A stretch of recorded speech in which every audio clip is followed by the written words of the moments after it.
بعد از یه روز برفی هنوزم هوا یکم گرفته است و زنگ کلیسا بالاخره به صدا در اومد. این ویدیو اپیزود یا قسمت اول سری The Wanderer یا پرسه‌زن که یک ترم بنیامینی هست. والتر بنیامین فیلسوف آلمانی زبان مکتبت فرانکفورت ترم ادبی و فلسفی رو تئوریزه میکنه. اگر مایل به شنیدن بیشتر راجع به این موضوع و این ترم هستید میتونم براتون یک شورت ویدیو روی همین کانال یوتیوبم بارگذاری بکنم و یا اینکه شاید در انتهای ویدیو هم حتی این بخش رو بذارم که به معرفی بیشتر این ترم و این اصطلاح میپردازه. بریم که ویدیو رو ببینیم. بعد از یه روز برفی دیروز خیلی برف اومده. ببینیم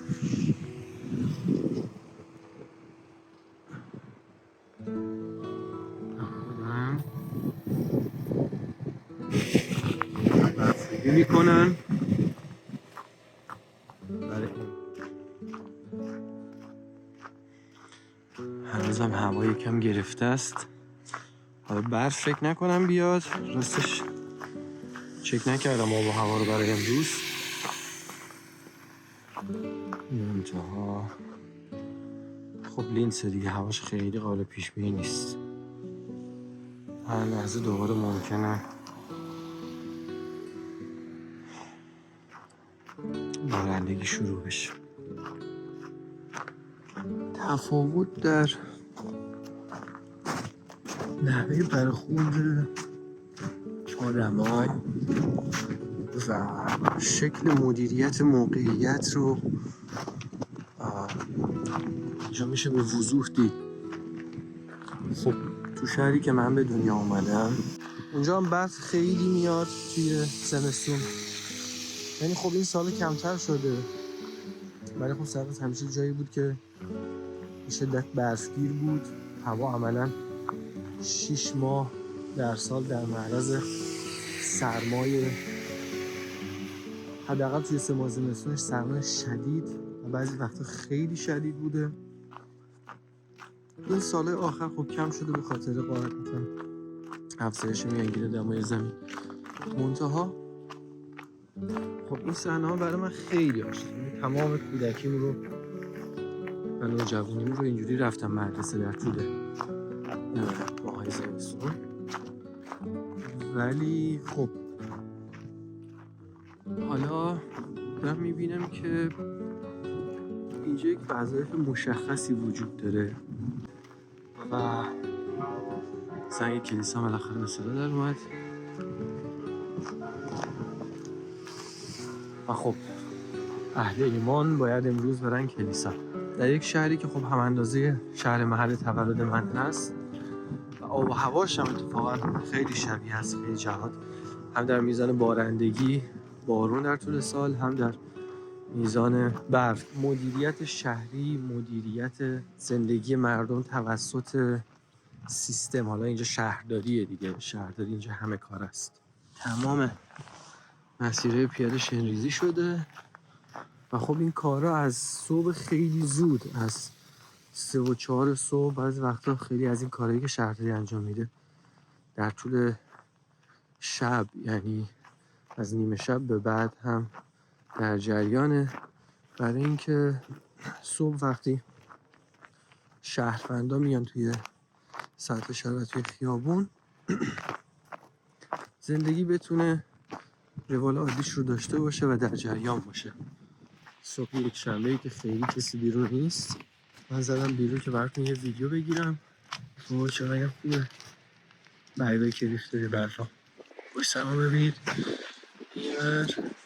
یه سری توی شهر بزنیم ببینیم چه خبره. نزدیک کریسمس و سال نو و برای همینم شهر کلا زیباست. من این وردیدم که وینکلر بازه، داشتم ویدیو میگرفتم مثل که قطع شده بود و حالا اومدم ببینم چه خبره. مسیر اشتراسنبان اینجا به ترام یا قطار شهری میگن اشتراسنبان. این مسیر رو با شتاسنبان بریم، حالا یه ایستگاه فقط، چون روی پل واقعا سرده امروز. هوا انصافا یه جوریه که منم حداقل صورتم خیلی یخه.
اومدم وایناخسمارکت اصلی شهر لینز که البته تک و توک تازه دارن باز میشن، هنوز کامل باز نشده ولی خب کلا من عاشق اینم که صبح برم این ور اون ور.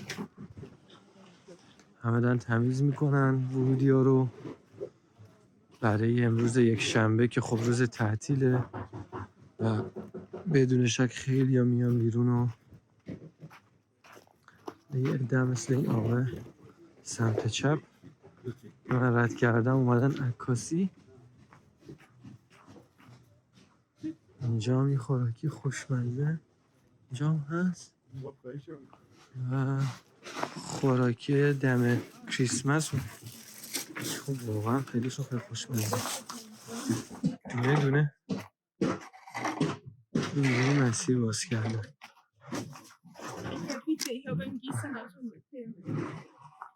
ببینیم اون برا چه خبره. اینجا باز شده. من عاشق این مارکت های موقتی هم که درست میکنن. مارکت تو زبان آلمانی میشه مارکت که خب ریشه همون مارکت هست. وای چه قشنگن اینا.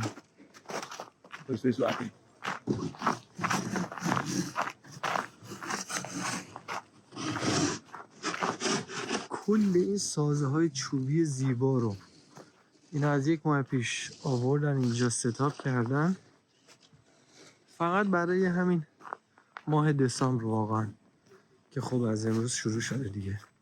1 ماه این تشکیلات برقراره و دیگه بعد از روز سال نو هم ظرف 2-3 روز کلش رو جمع میکنن و میبرن تا سال آینده. این پشتم که خب پارکه. کلا اینجا این پارک روبروی تئاتر شهره و توی این پارک این تشکیلات رو راه میندازن همیشه.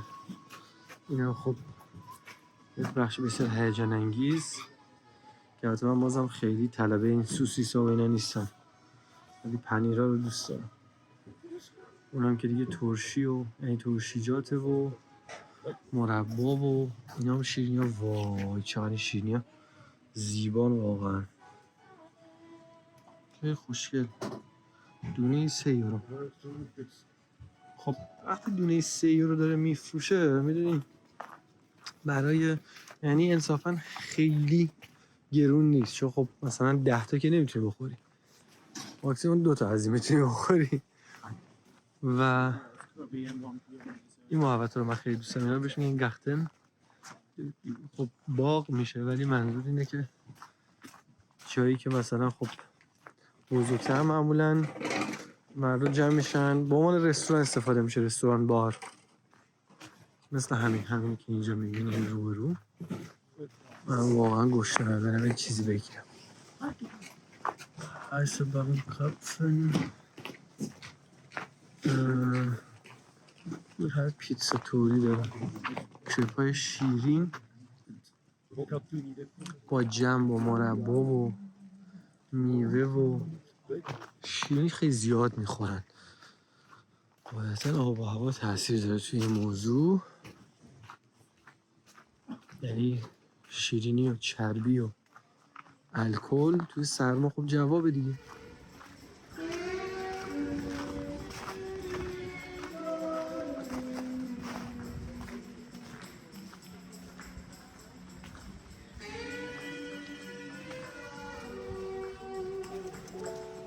دوشنبه اول هفته، اول روز کاری و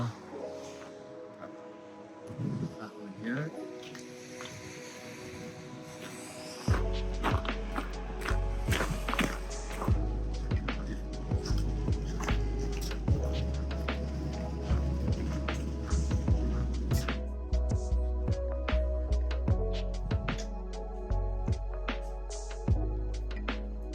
کلاً عاشق صبح‌ها و ساعتهای قبل از ظهرم برای همه فعالیت‌های بیرون از خونه. هر کاری میکنی خوب از آب در میاد. اومدم وایناختمارکت دوم یا کلیسای جامع لینز که به لحاظ معماری واقعا مکان بی‌نظیر و منحصر به فردیه که همیشه در حال بازسازی هم یه جورایی یه جایش. و خب مردم اینجا بعد از اینکه بعد از سر کار که میان، قبل از اینکه برن خونه، خب میان اینجا یه شراب داغی میخورن، یه نوشیدنی خوراکی اینطوری، معمولا یه خوراکی شیرینی مثل این، الکل.